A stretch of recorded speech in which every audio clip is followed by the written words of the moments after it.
ஒரு முக்கியமான ஒரு அறிவிப்பு என்ன அப்படின்னா, நம்ம கடந்த வருஷம் அல்ஹுதா ஃபவுண்டேஷன் ட்ரஸ்ட் அப்படிங்கிற ஒரு ட்ரஸ்ட் வந்து நம்ம ஏற்படுத்தணும். அந்த ட்ரஸ்டின் வழியாக அல்லாஹ்வுடைய தீனுக்கு தக்வியத் ஏற்படுத்தக்கூடிய செயல்கள், அது வந்து சில தாவா சென்டர்கள் உருவாக்குறதா இருக்கட்டும், சில தாய்க்களை உருவாக்குறதா இருக்கட்டும், சில புத்தகங்களை மொழிபெயர்க்கிறதா இருக்கட்டும், சிலருக்கு என்னென்ன ஃபெசிலிட்டி செஞ்சு கொடுத்தா அல்லாஹ்வுடைய தீனுக்கு பலம் ஏற்படுத்துமோ அதற்கான வகையில் நம்ம செலவு பண்ணக்கூடிய ஒரு வேலையை வந்து நம்ம செஞ்சுட்டு இருக்கோம். இது வந்து ஜகாத்துடைய அமௌண்ட்டும் நீங்க கொடுக்கலாம். இது வந்து நீங்க அல்லாஹ்வுக்கு அழகிய கடன் அப்படிங்கிற அடிப்படையிலும் கொடுக்கலாம். அல்லாஹ்வுடைய தீனுக்கு எது எல்லாம் வலிமைப்படுத்தக்கூடிய வேலையோ, அல்லாஹ்வுடைய அந்த தக்பீர் ரப் இகாமத் தீனுக்காக செலவிடப்படும் ஒவ்வொரு பைசாவும் அல்லாஹ்வுக்கு கடன்.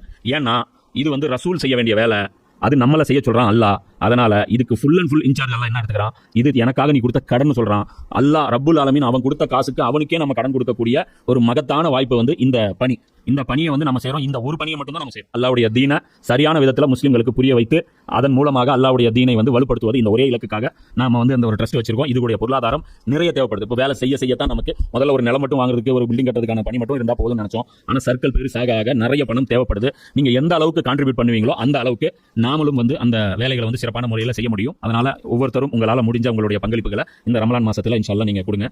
அடுத்து குர்ஆன்ல ஒரு ஸ்டேட்மெண்ட் அல்லாஹ் கொடுக்குறான். நபியை நேசிக்கிறதுங்கிறது சாதாரண விஷயம் கிடையாது. இதுல கூத்து ஒரு நடக்குது. ரசூலுல்லாஹ் நேசிக்கிற கேங்குன்னு ஒரு கேங் உருவாகிறது. ரசூலுல்லாஹ் விரும்புகிறோம், நாங்கள் நேசிப்போம். என்ன படுவீங்க? பாட்டா படிச்சு தள்ளுவோம். சரி, ஓகே. அப்போ அடுத்தது என்னப்பா? அஹ்ல பைத்தை நேசிப்போம். அஹ்ல பைத்தை என்னப்பா எப்படிப்பா நேசிப்பீங்க? அவரை நேசிப்போம், அவர் பேர சொல்லி ஏதோ ஒன்று பண்ணுவோம், எவனா உரண்டில் தானே அவனை திட்டுவோம். இதுதான் எங்களுடைய அஹ்ல பைத் நேசம். விர்ச்சுவல் வாரியர்ஸ், அஹ்ல பைத் நேசம். இப்படி இருப்போம், அப்படி இருப்போம், ஃபசாது பண்ணுவோம். எங்களுக்கு ஜாலி, எங்களுக்கு வந்து ஏதோ ஒரு சர்ச்சா இருந்துகிட்டே இருக்கணும். எங்ககிட்ட வந்து ஒரு ஸ்ட்ராங்கான ஒரு ஆர்குமெண்ட் இருந்துட்டு இருக்கணும். எதிராளி வந்து வாயடைச்சு போயிட்டே இருக்கணும், அவனை வாயை மூட வச்சுட்டே இருக்கணும். இது எங்களுடைய லைஃப் டைம் அச்சீவ்மெண்ட். இதுதான், இந்த விளையாட்டு தான் உங்களுக்கு பிடிச்சிருக்கும். நேசம்னா இது கிடையாது. ரசூலுல்லாஹ் நேசிக்கிறேன்னு என்ன தெரியுமா? ரசூலுல்லாஹ்வுடைய மிஷனை நேசிக்கணும். ரசூலுல்லாஹ் ஒரு வேலையை நம்மகிட்ட கொடுத்துட்டு போனாங்க, அந்த வேலையை நேசிக்கணும். அதை பற்றி கப்பு சிப்புன்னு பேசலன்னா நீ நபியையும் நேசிக்கல, நபியோடைய குடும்பத்தையும் நீ நேசிக்கல. நபியோட குடும்பமும் அதான் பார்த்துச்சு. அந்த வேலை ரசூலுடைய வீட்டை தேடி வந்துச்சு. அந்த வேலை ரசூலுடைய வீடை தேடி வந்துச்சு. அந்த வீட்டுக்கே தெரியும், நீங்கள் ரசூலுல்லாவோட 1 மணி நேரம் 2 மணி நேரம் ஸ்பெண்ட் பண்ணுவீங்க. அவங்க 23 ஹவர்ஸ் அவங்க ஸ்பெண்ட் பண்ணுவாங்க.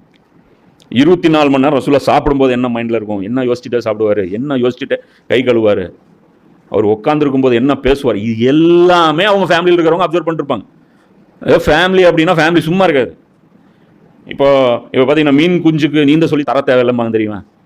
இப்போ ஸ்டாலின் வந்து எக்ஸாம்பிளுக்கு சொல்கிறேன், இதோட டிஎம்கே சொம்புன்னெலாம் சொல்லிடாதீங்க. என்ன அப்படின்னா, உதயநிதி ஸ்டாலினுக்கும் விஜய்க்கும் கம்பேர் பண்ணுறேன். 2 பேரும், இவரும் வாரிசு அவரும் வாரிசு. 2 வாரிசு இருக்கு. யாருக்கு குவாலிஃபிகேஷன்? இவருக்கு டிஃபால்ட்டாக இருக்கும். ஏன்னா அவங்க வீட்டில் அவங்க தாத்தா அரசியல்வாதி, அவங்க அப்பா அரசியல்வாதி, மாவட்ட செயலாளர்கிட்ட எப்படி பேசணும், பதவி பிரச்சனை வந்தால் எப்படி டீல் பண்ணணும், அதெல்லாம் வீட்டில் தான் நடக்கும். எங்கே நடக்கும்? அந்த அந்த அந்த காம்ப்ரமைஸ்லாம் எங்கே நடக்கும்? பொதுக்கூட்டத்தில் நடக்கும், வீட்டில் நடக்கும். யாரை எப்படி சமாளிக்கணும், அடுத்த ஜென்ரேஷனை எப்படி வந்து க்ரோத் கொண்டு வரணும், ஆக்டிவாக வேலை செய்யணும், எப்படி வந்து ஒருத்தரை கழட்டி விடணும், எப்படி ஒருத்தரை வந்து மெயின்டைன் பண்ணணும், இது வந்து வீட்லேயே அவங்களுக்கு கற்றுக் கொடுத்துருவாங்க. அதனால் இவங்களுக்கு ரொம்பலாம் டைம் எடுக்காது. டக்குன்னு வந்துடுவாங்க, அவங்க பாட்டுக்கு ஃபோக்கஸ் பண்ணுவாங்க. எந்த சப்ஜெக்ட்டுக்கு கமெண்ட் பண்ணணும், எதுக்கு கமெண்ட் பண்ணக்கூடாது, அந்த சென்ஸ் கூட இங்கே பார்க்க முடியறதில்ல. இங்கே ஒய்ஃப் மேட்டர் என்ன தான் பேசினாலும் அது வந்து பப்ளிக் மீடியாவில் பேசக்கூடாது. அதெல்லாம் வருத்தில்லைன்னு பேசினா அது அதோட பெரிய பேக் ஃபயர் ஆச்சு. நபி ஸல்லல்லாஹு அலைஹி வஸல்லம் அவர்களுடைய, அதாவது ரசூலுல்லாஹ்வை நேசிப்பது அப்படிங்கிறது வந்து இது வந்து சாதாரண விஷயம் கிடையாது. அதே மாதிரி அந்த குடும்பத்தார் அப்படிங்கிறதும் அவங்களும் சாதாரணமான நபர்கள் கிடையாது. அதில் எத்தனையோ நபிமார்களுக்கு நல்ல குடும்பம் அமைஞ்சிருக்கு, நல்ல குடும்பம் அமையாமலும் போயிருக்கு.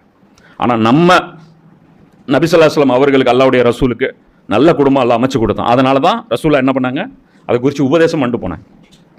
இதில் குர்ஆனில் வந்து பார்த்தீங்கன்னா நபி ஸல்லல்லாஹு அலைஹி வஸல்லம் கேட்குறாங்க, இதற்காக இந்த மார்க்கத்தை நான் உங்களுக்கு உபதேசம் பண்ணுறேன், இதற்காக நான் உங்களிடம் எவ்வித கூலியையும் கேட்கவில்லை, நான் உங்கள்கிட்ட ஏதாவது கூலி எதிர்பார்க்கவே இல்லை. எனது நெருங்கிய உறவினர்களிடம் அன்பு செலுத்துவதை தவிர, என்னுடைய உறவினர்கள்ட்ட, இதுக்கு 2 மீனிங் இருக்கு. ஒன்று, அபூ ஜஹீல் இவங்களையெல்லாம் பார்த்து என்ன சொல்கிறாங்க, நபி ஸல்லல்லாஹு அலைஹி வஸல்லம் என்ன நபியாக கூட ஏற்றுக்கலன்னா கூட பரவாயில்ல, ஒரு உறவினருங்கிற அந்த மதிப்பாவது கொடுங்க அப்படின்னு ஒரு விளக்கம் சொல்கிறாங்க. அந்த விளக்கமும் வேலிட் தான், இந்த விளக்கமும் வேலிட் தான். ரசூலுல்லாஹ்வுக்கு உரிமை இல்லையா? ரசூலுல்லாஹ்வுக்கு நம்ம திருப்பி எந்த நன்மை செஞ்சிட முடியும்? நபி ஸல்லல்லாஹு அலைஹி வஸல்லமுக்கு அவங்க மூலமாக நம்ம அடைஞ்ச நன்மை நினைச்சு பாருங்க. இந்த உலகத்தில் சொசைட்டி நம்மளை எவ்வளோ ப்ரெஷரில் வச்சிருக்காங்க. அவன் செத்துறாங்க பொண்ணு கல்யாணம் பண்ணுறதுக்கு, அவன் சமூகத்தின் மேலே சமூகம் வந்து அவனை எவ்வளோ ப்ரெஷர் கொடுக்குது. பர்த்டே நீ பண்ணியே ஆகணும், இவ்வளோ கிராண்டாக பண்ணணும், சுன்னத்து இவ்வளோ கிராண்டாக பண்ணணும், நீ வந்து பொண்ணு வயசுக்கு வந்தால் இவ்வளோ பெரிய சடங்கு செய்யணும், கல்யாணம் நீ இப்படி தான் பண்ணணும். இதெல்லாம் நம்மளை பார்த்து இதுக்கு குருவி சேர்த்துற மாதிரி சேர்த்துறான், இதுக்காக கடன் வாங்குறான், இதுக்காக அசிங்கப்படுறான், இதுக்காக ஓவர் டைம் பார்க்குறான், இதில் அழிஞ்சே போயிடுறான். இந்த சுமையில் சொந்த வீடு வச்சிருந்தா தான் மரியாதை, இதுக்காக வர்றான். ரசூலுல்லாஹ் அப்படியே நமக்கு வேற ஒரு பார்வையை கொடுத்தாங்களா இல்லையா? இது இல்லடா வாழ்க்கை, இது இல்ல வாழ்க்கை, இது மதிப்பு கிடையாது, இதெல்லாம் கிடையாது. நற்குணங்கள், நல்லவனா இருக்கிறியா, நீ அல்லாஹ்வுக்கு பயப்படுறியா, நன்மை மட்டும் தேர்வு பண்றியா, உனக்கு லாபம் நஷ்டம்னு பார்க்காம எது நல்லது கெட்டதுன்னு பார்க்கறியா, இதுல தான் உனக்கு உயர்வு இருக்கு. ரசூலுல்லாஹ் இந்த மேலான சிந்தனையை கொடுத்ததுனால எவ்வளவு ஜாலியா வாழ்றோம். இது நீ ஏன் ப்ரெஷர் பண்ணவே முடியாது. என்ன சொல்லாம கொள்ளாம கல்யாணம் பண்ணிட்டீங்க, எனக்குலாம் பயங்கர சங்கடம். ஆமா, நீ சங்கடப்பட்டேன்னு சொல்லிட்டு நான் சங்கடம். ஓ, ஒன்றும் பிரச்சனை இல்லை, எனக்கு ஒன்றும் பிரச்சனை இல்லை, எனக்கு தெரியும் எது கரெக்டு எது தப்புன்ட்டு. திடீர்னு இங்க ஒரு அதிசயம் நடந்து விட்டது, இந்த இடத்துல ஒரு இது நடந்துருச்சு, பெரிய ஒரு ஆன்மீக சக்தி வெளிப்பட்டுச்சுன்னா கூலா உட்காந்துட்டு இருப்பான், எந்த பிரச்சனையும் இல்லை. ஜம்சம் மாதிரி 100 ஜம்சம் ஓடணும், என்னை பற்றி அதை பற்றி பிரச்சனையே கிடையாது. ஓகே பரவாயில்ல, இந்த இடத்துல நல்ல கிரவுண்ட் வாட்டர் இருக்கு, அவ்வளோதான் சொல்லுவேன். புரியுதா? இது பின்னாடி ஒரு பயங்கரமான சக்தி இருக்குமா, அது இருக்குமா, எனக்கு அலட்டிக்கவே மாட்டேன். எனக்கு வந்து ரிலீஜியஸ் ப்ரெஷர் இல்லை, எனக்கு சோஷியல் ப்ரெஷர் இல்லை, என்னை வந்து மற்றவனுடைய வாழ்க்கையா மேலே வந்து பாதிப்பை ஏற்படுத்த முடியாது, மற்றவனுடைய லைஃப் ஸ்டைல் என்ன அட்டாக் பண்ண முடியாது, மற்றவனுடைய ஐடியாலஜி என் மேலே அட்டாக் பண்ண முடியாது. நான் நிம்மதியாக படுத்து தூங்குவேன், எனக்கு எந்த கவலையும் கிடையாது. நான் பாவம் பண்ணால் மட்டும்தான் எனக்கு கவலை வரும். அல்லாஹ்வுக்கு மாறு செஞ்சால் நான் கவலை பண்ணும். அல்லாஹ்வுக்கு ஏதாவது துரோகம் பண்ணிட்டேன், அல்லாஹ்வுடைய தீனுக்கு துரோகம் பண்ணிட்டேன், அல்லாஹ்வுடைய பேச்சை மீறிட்டேன், இது மட்டும்தான் என் வாழ்க்கையில் கவலை தரும். வேற எதுவும் நான் ஏழையா இருக்கேன் கவலை தராது, நான் படி கவலை தராது. எவ்வளோ பெரிய ரிலீஃப், எவ்வளோ ஜாலியாக வாழ்கிறோம், எவ்வளோ இதாக வாழ்கிறோம், எவ்வளோ சுயமரியாதையோடு வாழ்கிறோம். இதை கொடுத்த ரசூல். அது இல்லாமல் மறுமையில் சொர்க்கங்க, மரணம் இல்லாத வாழ்க்கை, எட்டர்னல் லைஃப். சாதாரண காரியமா? அழிவில்லாத ராஜ்யம் சாதாரண காரியமா? வயசே ஆகாது, உடம்புல நோய் வராது, உடம்புக்கு எந்த பாதிப்பும் வராது, நிரந்தரமான வாழ்க்கை, அல்லாஹ்வை பார்க்க முடியும், இறைவனோட மரியாதையை அடைய முடியும், அல்லாஹ்வுடைய அந்த அந்த கிருபையில நான் வந்து இணைய முடியும், என்ன படைச்சவனோட என்னால் தொடர்பு கொண்டு பேச முடியும். இந்த தரம் உயர்த்துதல். இன்னைக்கு நோபல் பரிசு நீங்க 100 வாங்க, அல்லாஹ் உங்கள்கிட்ட பேச முடியுமா? மறுமை நாளை பத்தி அல்லாஹ் என்ன சொல்றான்? உங்கள்கிட்ட பேசவும் மாட்டேன், பார்க்கவும் மாட்டேன், உங்க மூஞ்சு பரிசுத்தப்படுத்த மாட்டேன். இந்த கேட்டகரியில் வந்து என்ன பண்றது? கபர்ல எனக்கு ராயல் ட்ரீட்மெண்ட், செத்ததுக்கு அப்புறம் எனக்கு மஹஷர்ல ராயல் ட்ரீட்மெண்ட், அர்ஷுடைய நிழல், இத்தனை விஷயத்தை வழிகாட்டின நபி ஸல்லல்லாஹு அலைஹி வஸல்லம் அவர்களுக்கு என் உயிரை ஏன் கொடுக்க கூடாது? வேற என்னன்னால பண்ண முடியும்? எவ்வளவு பெரிய உபகாரம் இது. இன்னைக்கு இந்த இடத்துல வந்து நான் தாயிஃப்ல அடி வாங்கினதோட அவர் வீட்டோட ஃபேமிலியோட வச்சுட்டு அவர் போயிருந்தாருன்னா நமக்கு வந்திருக்குமா? எவ்வளவு உழைப்பு அது பின்னாடி இருக்கு தெரியுமில்ல? அந்த 23 வருஷங்கிறது சாதாரண 23 வருஷம் கிடையாது. அது பின்னாடி அல்லாஹ் பேக்கப்ல இருக்கான். அதனால தான் அல்லாஹ்வுக்கும் நம்ம அந்த முஹப்பத்தை இங்க இருந்து இங்க கனெக்ட் ஆகி, இங்க இருந்து அங்க கனெக்ட் ஆகி, அங்க போய் அதுல ரசூலை நீங்க பிரிக்கவே முடியாது. அல்லாஹ்வே பண்ண சொல்றான். நபியை வந்து இந்த அளவுக்கு நீங்க மதிப்பு கொடுக்கணும், அவ்வளவு பெரிய ரோல் மாடலா நீங்க அவரை வைக்கணும், அவருடைய ஃபேமிலி வைக்கணும். ரசூலா அதை சொல்றாங்க. அப்போ இது புரிஞ்சுக்கணும், அந்த அவர் என்ன உபகாரம் செஞ்சிருக்காருன்னு முதல்ல புரியணும். ஒருத்தர் நமக்கு என்ன உபகாரம், உதாரணத்துக்கு ஒரு அனாத ஆசிரமத்தில் ஒரு பையன் படிக்கிறான், அவனுக்கு அந்த அனாத ஆசிரமம் மெடிக்கல் சீட் வாங்கி கொடுக்குது, லண்டனுக்கு அனுப்புது, அதை பண்ணுது, இதை பண்ணுது, எல்லாம் பண்ணுது. ஒரு கட்டத்தில் அவன் பக்கத்தில் ஒரு ஆள் வர்றாரு, அவனை அப்பப்போ வந்து பார்க்குறாரு, ஒரு சாக்லேட் கொடுக்குறாரு, போறாரு, இப்படியே இருக்கிறாரு. அவரை பற்றி அவன் என்ன மதிப்பான்? ஒன்றும் மதிக்க மாட்டான். அதே அவருக்கு அந்த பையன்கிட்ட இத்தனை செலவை உனக்கு இவர் தான் கொடுத்தாரு, நீ பிறந்ததுலேருந்து உன்னுடைய ஸ்பான்சர் செலவு இவர் தான் பார்த்தாரு அப்படின்னா அவனுடைய பார்வை ஒரே நாளில் மாறிடுமா இல்லையா? அது வரைக்கும் அவரை பார்த்து சாதாரண மனுஷனை பார்ப்பேன், இவ்வளவும் செஞ்சுட்டு சொல்லாமலே என் கூட வந்து நின்றுட்டு எனக்கு வந்து இவ்வளோ பண்ணிட்டு இருக்கிறிய, யார் நீ அப்படின்னு கேட்பான். அவரை பற்றி அவ்வளோ மனசுலேருந்து அன்பு பெருகும். அதை விட பல லட்சம் மடங்கு, பல கோடி மடங்கு நமக்காக நபி ஸல்லல்லாஹு அலைஹி வஸல்லம் அவர்கள் உழைத்தார்கள். அந்த தீனை கொண்டு போய் சொல்லி அந்த சஹாபாக்களை ட்ரிகர் பண்ணலன்னா அவங்க வந்து பாரசீகத்தையும் ரோமாபுரியையும் ஜெயிச்சிருக்க முடியாது. ஜெயிச்சிருக்கலன்னா இவ்வளோலாம் தீன் வந்து சேர்ந்துருக்காது. இது எல்லாத்துக்கும் விதை போட்டவர் நபி ஸல்லல்லாஹு அலைஹி வஸல்லம், அவங்களுடைய ஃபேமிலி. அதுக்கப்புறம் ரெண்டாவது ஒரு ஃபேஸ் வருது, இந்த தீன் மேலே வேறு சில ஆன்மீக முகமூடிகள் விழுது. அப்போ அதை கிழிக்கிறாங்க, அதை கிழிச்சு தூய்மைப்படுத்துறாங்க. யார்? ஹுசைன்ல. அப்போ இதனால பார்த்தீங்கன்னா நமக்கு வந்து பார்த்தீங்கன்னா அவங்களுடைய உபகாரம் மிகப்பெரிய உபகாரம். அதனால தான் ரசூலுல்லாஹ் என்ன சொல்றாங்க? என்னுடைய உறவினர்களிடம் அன்பு செலுத்துவதை தவிர வேற எதுவும் நான் உங்களுக்கு, அதுவும் நம்முடைய நல்லதுக்கு தான் சொல்லிட்டு போயிருக்காங்க. அவங்க ஃபேமிலிக்கு என்ன பிரச்சனை, நாம அன்பு செலுத்தி அவங்களுக்கு என்ன ஆயிரம் சொல்லும்போது, இப்போ அவர் போயிட்டாங்க, அவங்களாம் இப்போல்லாம் உட்காந்து எல்லாரும் கும்பலாக நின்று கும்மி அடிச்சுட்டு ஹுசைன் அலைஹிஸ்ஸலாமுக்கு அன்பு செலுத்துவோம், ஹுசைன் அலைஹிஸ்ஸலாமுக்கு அன்பு செலுத்துவோம். என்ன பண்ண போறீங்க? ஒன்றும் பண்ண போறது இல்லை, ஒன்றும் பண்ண போகிறது. அவங்களுக்கு ஏதாவது பிரயோஜனமாக போதா? ஹுசைன் அலைஹிஸ்ஸலாமை புகழ்றதுனால உங்களுக்கு தான் பிரயோஜனம், ஹுசைன் அலைஹிஸ்ஸலாமை படிக்கிறதுனால நமக்கு தான் பிரயோஜனம். அவங்களுக்கு ஒரு பைசா பிரயோஜனமும் கிடையாது. ஏன்னா அவங்கள்ட்ட டாப் மோஸ்ட் கூலி என்ன வாங்கணுமோ அவங்க வாங்கிட்டாங்க. அவங்க அல்லாஹ்வுடைய ரசூலோட அவங்க வீட்டில் இருப்பாங்க. மறுமையில் நாளைக்கு வந்து அல்லாஹ்வுடைய ரசூலோட இருப்பாங்க. ரசூலுக்கு எது மகிழ்ச்சி? ஹசன் ஹுசைன் அவங்க கூட இருக்கிறது மகிழ்ச்சி. அந்த மகிழ்ச்சி அவங்களுக்கு கிடைச்சிருச்சு. அவங்களுக்கு எந்த பாக்கியமும் நீங்க ஒரு பிச்சையும் போட வேண்டியதில்லை. இன்னைக்கு உலகமும் இன்னைக்கு வந்து பாருங்க, அதான் சொல்றோம்ல, இந்த சின்ன சஹாபாக்கள்ல பேர் கூட எத்தனையோ பேருக்கு தெரியாது. நம்ம பக்கத்தில் இருக்கிற ராமசாமி மும்சாமி போயிட்டு ஹுசேன்னு சொல்லுங்க பாருங்க, தெரியும். நீங்கள் வேறு பேர்களை நீங்கள் சொல்லுங்கள். சரி, ஹுசேன் யாருப்பா, அவர் நெஞ்சா அடிச்சுட்டு இந்த ரத்தம்லாம் கொடுத்துட்டு போவாங்களே, அந்த டீம் சேர்ந்தவர் தானே ஹுசேன், இந்த கொடியெல்லாம் தூக்கிட்டு போவாங்களே, சிவப்பு கொடி தூக்கிட்டு போவாங்களே அப்படிமா. அந்த மாதிரி அல்லாஹ் வந்து ஏற்படுத்திடும். இப்போ ரசூலா இன்னொரு இடத்துல சொல்கிறாங்க, மக்களை நான் உங்களிடம் 2 கனமான பொருட்களை விட்டு செல்கிறேன். முதலாவது அல்லாவின் வேதம் குர்ஆன், 2வது எனது குடும்பத்தினர் அஹ்ல பைத். எனது குடும்பத்தினர் விஷயத்தில் அல்லாவே அஞ்சு கொள்ளுங்கள். இங்கே நபி ஸல்லல்லாஹு அலைஹி வஸல்லம் வந்து என்ன சொல்கிறாங்க, குர்ஆனும் ஹிதாயத், அஹ்ல பைத்தும் ஹிதாயத். ஏன் ஒரு கட்டம் வரும், பெரிய சஹாபாக்கள் மரணிச்சிருவாங்க, ஷூரா கமிட்டியிலேருந்து அந்த 10 பேர் படிப்படியாக மரணிச்சிருவாங்க. அதுக்கப்புறம் அன்சாரிகள் வயதாயிரும், முஹாஜிர்கள் வயது முதிர்ந்தவர்களாக ஆயிடுவாங்க. என்னுடைய ஃபேமிலியில் தான் சில பேர் வீரியமாக இருப்பாங்க, அவங்க தான் என்னுடைய தீனுக்கு ப்ரொடெக்ஷனில் இருப்பாங்க. என்னை பார்த்த அந்த சில பேர் தான் உங்களுக்கு பயன் தர முடியும். எந்த அளவுக்கு பயன் தர முடியும், குர்ஆன் எந்த அளவுக்கு பயன் தருமோ அந்த அளவுக்கு பயன் தர முடியும். அந்த அளவுக்கு. ஏன்னா குர்ஆனை வந்து ஆய்வு பண்ணுறது, குர்ஆன்லேருந்து ஹிதாயத் எடுக்கிறது சாதாரண வேலை கிடையாது. வெறும் குர்ஆன் ஹிதாயத்து இருந்துச்சுன்னா அல்லாஹ் ஜிப்ரீல் அலைஹிஸ்ஸலாம் அனுப்பி குர்ஆனை மட்டும் கொடுத்துட்டு போய் சொல்லிடும். நபி ஸல்லல்லாஹு அலைஹி வஸல்லம் அவர்கள் ஏன் தேவைப்படுறாங்க, குர்ஆனை விளக்குவதற்கு மனிதர் ஏன் தேவைப்படுறாங்க, ரசூலா தான் விளக்கணும்.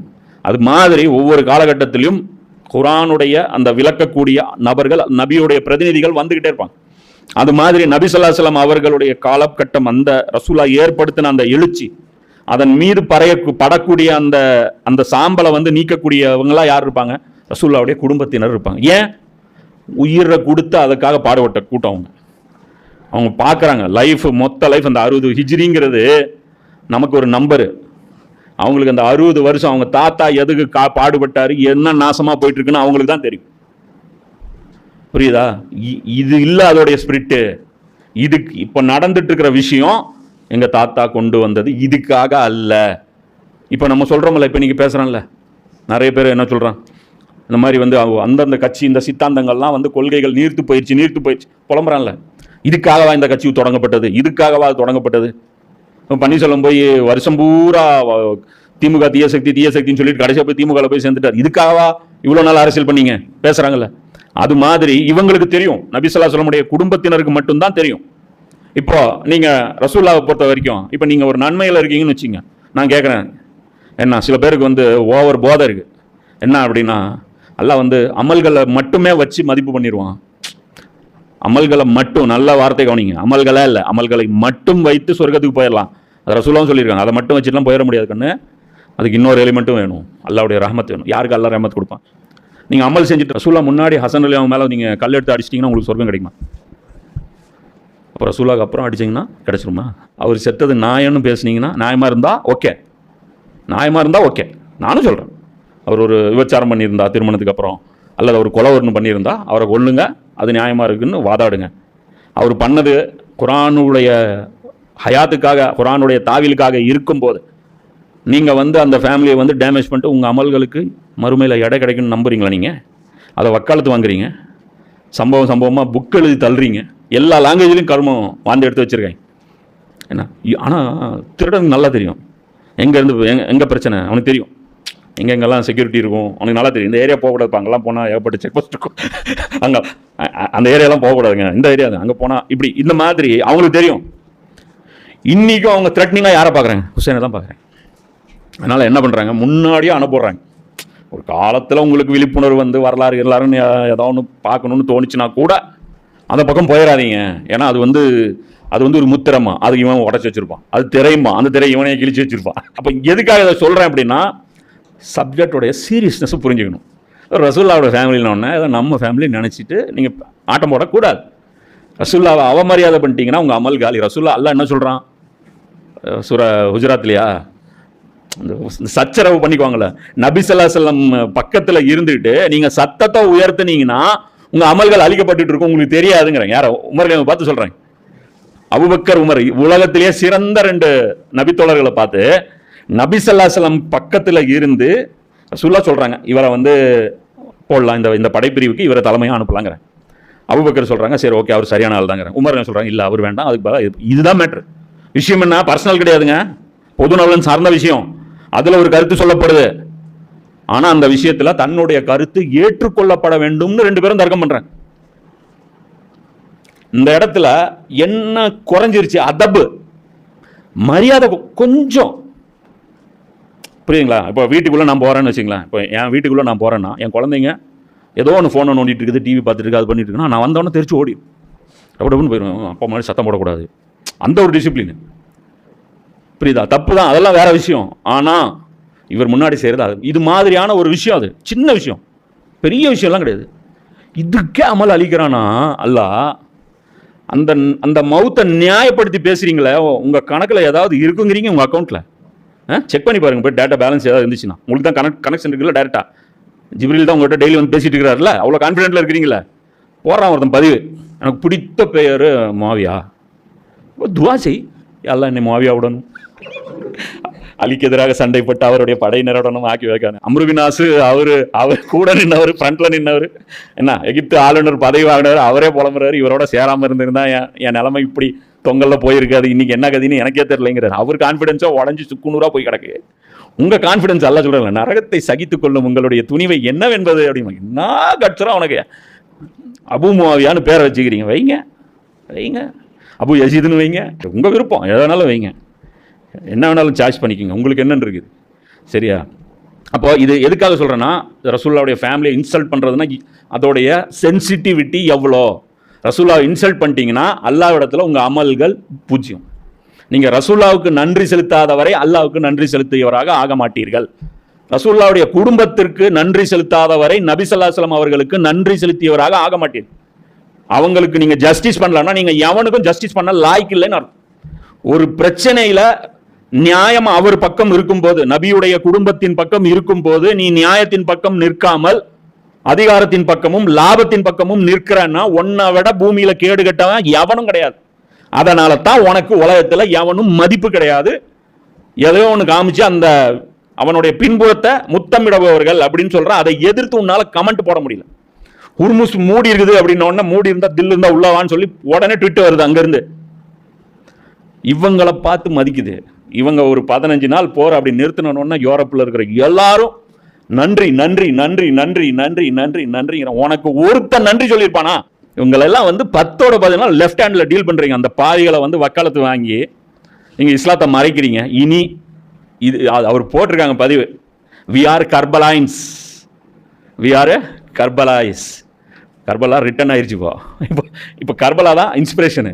அடக்குமுறைக்கு அடங்க மாட்டோம், கெத்தா அப்படி நிற்கிறாங்க. இஸ்லாத்தில் அதான் சொல்கிறோம், அல்லாஹ் எத்தனையோ பேர் தியாகம் பண்ணி 70 சஹாபாக்கள் தியாகம் இருக்கு. அதுவும் பெரிய மதிக்கப்பட வேண்டிய தியாகம். ஆனால் இதுக்கு அந்த சம்பவம் உலகத்தில் எவ்வளோ பெரிய தாக்கமில் இருக்கு.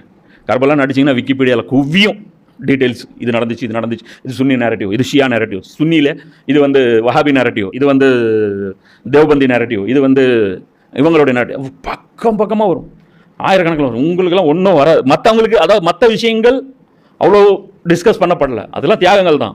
ஆனால் அது வந்து அதில் வந்து தியாகத்துக்கு ஒரு பட்டியலாக இருக்குது. பத்ர் உஹதுலையும் 70 பேர் கொல்லப்பட்டிருக்காங்க, இங்கேயும் 70 பேர் கொல்லப்பட்டிருக்காங்க. அடுத்தடுத்த தியாகங்கள் வரிசையாக நடந்துட்டு இருக்கு. ஆனால் இந்த ஹிஜ்ரி 60 நடந்த, அந்த 62 நடந்த இந்த தியாகத்துக்கு அந்த காலகட்டத்தில் எந்த உதாரணமும் இல்லை. அதனால் அல்லாஹ் அங்கேருந்து இன்னி வரைக்கும் உதாரணம், அவ்வளோ பெரிய உதாரணம் இல்லை.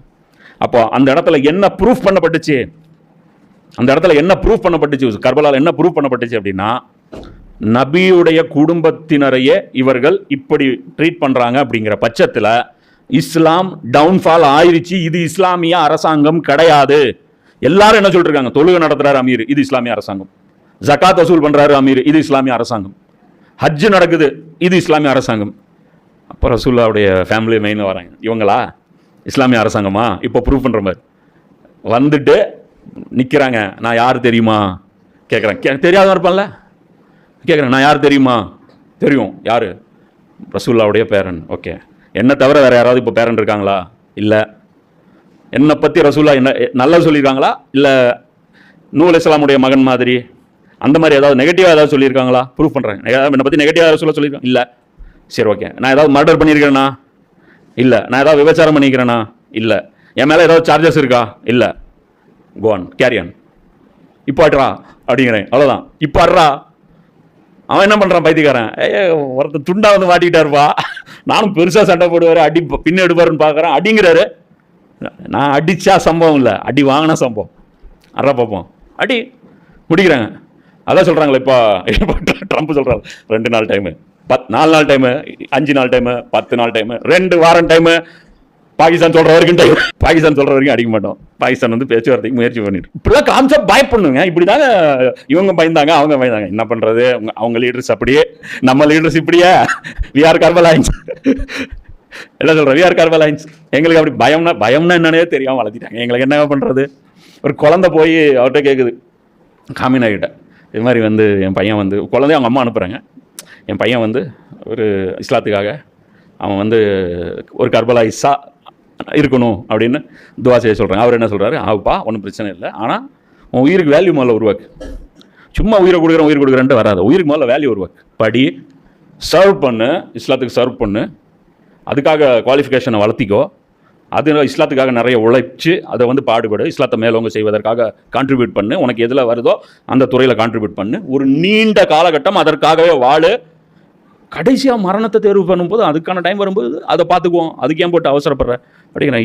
இது நம்ம போய் நம்மகிட்ட ஒரு குழந்தை வருதுன்னு வச்சிங்க, ஹஸ்ரத்துன்னு சொல்லி அவன் வந்திருக்கேன்னு எல்லாம் உனக்கு ஷஹாதத்தை நசீபாக்கணும், படுபாவி புள்ள நீண்டாயில் வாழணும், அமெரிக்காவில் ஜாப் வாங்கணும், இப்படி ஏதாவது ஜான்மாலில் பர்க்கத்து செய்து துவா செய்வேன்னு பார்த்தா அவங்க டூனிங் எப்படி இருக்குது பார்த்தீங்களா. இப்போ கர்பலா தான் சொல்கிறேன், அது வரலாறு இல்லைங்க, அது கதை இல்லைங்க. என்ன அது கதை இல்லை, அது ஃபியூலு, அது எனர்ஜி. நபியுடைய குடும்பம் எப்படி கட்ஸு காமிச்சது அப்படின்னு பார்க்கும்போது தான் நாமளும் அது மாதிரி ஆக முடியும். நம்மளும் வந்து நம்ம ஒன்றும் பண்ண வேண்டியதில்லை. நம்ம அநியாயத்தை பார்த்து பயப்படக்கூடாது, அடக்குமுறையை பார்த்து பயப்படக்கூடாது. இன்னைக்கு இவங்களுக்கு தான் மரியாதை உலகத்தில்.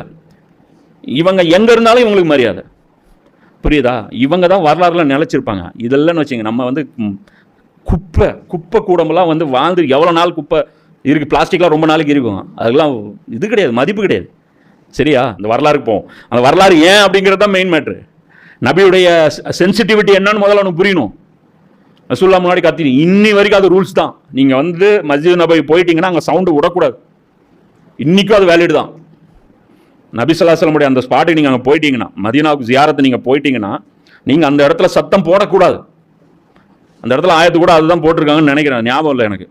அந்த ஆயத்து தான் போட்டிருப்பாங்க, அதாவது நபியின் முன்னிலையில் குரலை உயர்த்தாதீர்கள் அப்படின்ட்டு. அந்த இடத்துல போனீங்கன்னா, அதனால் போனீங்கன்னா அவ்வளோ கூட்டம் இருக்கும், கப்சம் தான் இருக்கும். நீங்கள் ஹரமில் கூட பார்த்தீங்கன்னா ஹஜ்ருல் அஸ்வத் அந்த தவா பண்ணும்போதெல்லாம் ஒரே கசமஸ் தான் இருக்கும். நீங்கள் மதீனாவை போங்க பாருங்கள், பின் ட்ராப் சைலன்ஸ் இருக்கும். அந்த மெயின் என்ட்ரன்ஸ்குள்ளே போயிட்டீங்க, அப்படி தான் இருக்குது. இப்போ பின் ட்ராப் சைலன்ஸ் இருக்கும், இன்னும் அந்த கசகசப்பெல்லாம் சலசலப்பெல்லாம் இருக்காது.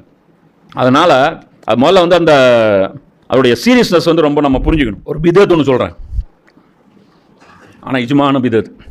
ஹஜ்ஜுக்கு போகிறவங்க எல்லாரும் மதீனாவுக்கு போகணும். யாராவது மதீனா, நான் வந்தது அல்லாஹ் வணங்குறதுப்பா, நான் தௌஹீத்வாதிப்பா, எனக்கு வந்து இந்த அனாச்சாரம் அங்கெல்லாம் போனால் கண்டம் வந்து துவா பண்ணிகிட்டு இருப்பான், இந்த டர்ட்டி ஃபெலோஸ், இந்த பச்சை கலர் தலைப்பாக போட்டுட்டு இந்த தஸ்பி மணி ஊட்டிட்டு இந்த மாதிரி இந்த கேங்ஸ்லாம் அங்கே இருக்கும். நான் மக்காவோட போயிட்டு அப்படியே நான் இப்ராஹிமோட வாரிஸ் அப்புறம் மக்காடு நாங்கள் அப்படின்னு சொல்லிட்டு, நீ மக்காவோட ஹஜ்ஜு மட்டும் போயிட்டு வந்துரு, எல்லாம் டெஸ்ட் வச்சிருக்காது. எவன்லாம் ஹஜ்ஜுக்கு மதீனாவுக்கு நீ போலியோ கண்டிப்பாக ஹஜ்ஜு ஏற்கப்படாது. நபி மேலே முகப்பத்தே இல்லைன்னா நீ என்னத்துக்கு ஹஜ்ஜுக்கு வந்த?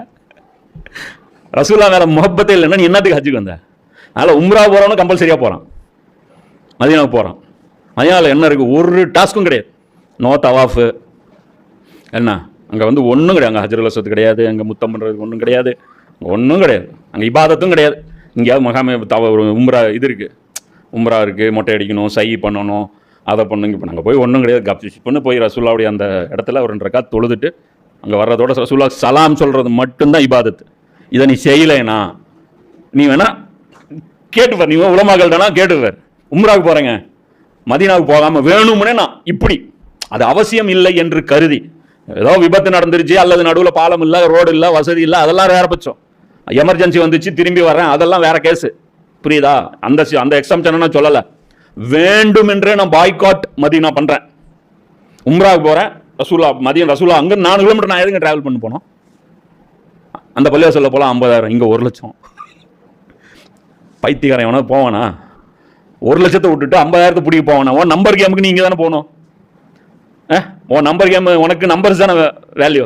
அதான் அல்லாமா இக்பால் சொல்லுவார் இந்த ஜனநாயகத்தை சொல்லும்போது, இங்கே நம்பர் கவுண்டிங்கடா, இங்கே வந்து நாங்கள் வந்து எடை போடுற சிஸ்டம்டா, நாங்கள் நிறுத்தி பார்ப்போம். இந்த இடத்துல அபூபக்கர் வச்சு இந்த இடத்துல மொத்த உலகத்தை வச்சோம்னா அபூபக்கர் கணத்திடுவார்.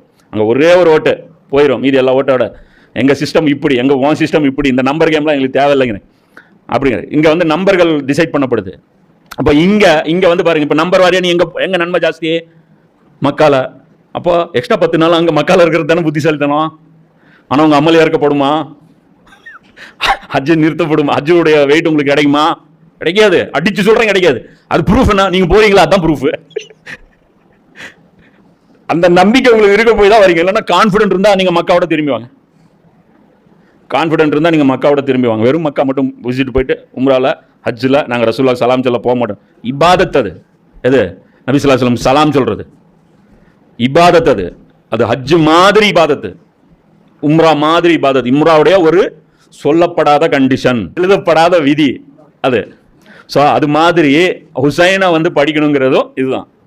குரான் புரியணும் அப்படின்னா ஹுசைனை நீ படிச்சாகணும். புரியல அப்படின்னா குருட்டுத்தனமாக இருக்கு. இப்போ கூட்டுத்தனமாக தெரிஞ்சுட்டு இருக்கான். போடுற பதிவு எல்லாம் யாருக்கும் ஒன்றும் புரிய மாட்டேங்குது. போய் தட்டறிஞ்சு தெரிஞ்சுட்டு இருக்கான். ஒரு நாளைக்கு காலையிலேருந்து ஜெயிக்கிற பக்கம் சப்போர்ட் பண்ணுறது. எது நியாயம், எது கரெக்டு, போர் நிறுத்தம் சரியா, போர் நிறுத்தம் இல்லாதது சரியா, இந்த சண்டையில் வந்து என்ன காசுக்காக, காசுனா காசு இல்லை, நோக்கம் என்ன நோக்கத்துக்காக சண்டை இது நடந்துட்டு இருக்கு, இது வந்து இஸ்லாமிய எலிமெண்ட் இருக்கா இல்லையா, இந்த கண்ணாவிஞ்சு போனவங்களுக்கெல்லாம் ஒன்றுமே தெரிய மாட்டேங்குது. நல்லா பார்க்குறோம், தடுமாறுறாங்க. பேசாம டீல் ஒத்துக்கலாங்க, பேசாம டீல் டீல் எங்கள் ஜீன்லேயே கிடையாதுங்கிற டீலை ஒத்துக்கிறேன். டீல் இங்கே உட்காந்து ஒத்துக்கிறேன், அது போருக்கு முன்னாடி ஒத்துட்டு போகிறது. சண்டை போட்டது எதுக்கு? டீல் ஒத்துக்க முடியாதுங்கிறது தானே பஞ்சாயத்தை. அது அவர் காமினை வந்து சொல்கிறாரு, ஆனால் கத்தி முனையிலே நாங்கள் சைன் பண்ணல, டேபிள் உட்காந்து சைன் பண்ண சொல்கிறீங்க, அறிவு இருக்கோம்.